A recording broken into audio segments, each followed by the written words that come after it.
Welcome to NYC Now, your source for local news in and around New York City. From WNYC, it's Thursday, October 23rd. Here's the morning headlines from David First. New York City mayoral candidates went head-to-head on whether freezing stabilized rents in the city was a realistic policy in last night's debate. Andrew Cuomo said you can't both freeze rent and cover landlords' cost.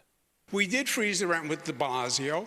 We lost units because the landlords took them off the market because you weren't covering their costs. Zohran Mamdani said he would do everything in his power to lower rents, including using the mayor's control of appointees to the Rent Guidelines Board. If you want a candidate for mayor who tells you everything that he cannot do, then Andrew Cuomo should be your choice.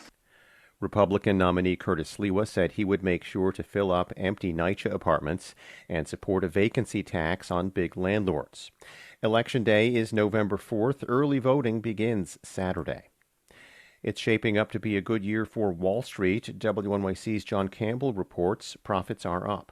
The firms that make up the securities industry in New York City pulled in $30 billion in profit in the first half of the year. That's according to a new report from State Comptroller Thomas DiNapoli. It puts the firms on pace to top last year's profits of nearly $50 billion, which was the fourth most profitable year on record. That's good news for the New York State and city governments.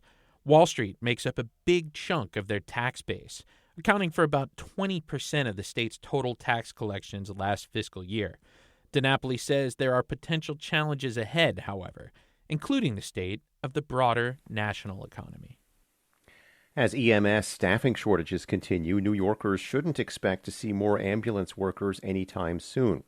Governor Kathy Hochul has vetoed a bill that would have required all 911 ambulances in cities like New York to be staffed with at least 2 certified responders. Oren Barzilay is president of the union representing EMTs and paramedics. He says the decision puts workers at risk. How do you put money before the safety of my men and women? It was devastating to all. Again, it was devastating to all of us.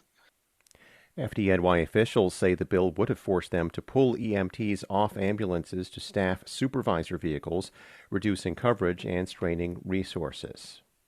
50 degrees, breezy today, sunny skies, a high near 60 this afternoon.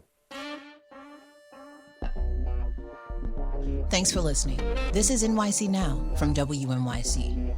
Check us out for updates every weekday, 3 times a day for the latest news headlines and occasional deep dives. And subscribe wherever you get your podcasts. We'll be back this evening.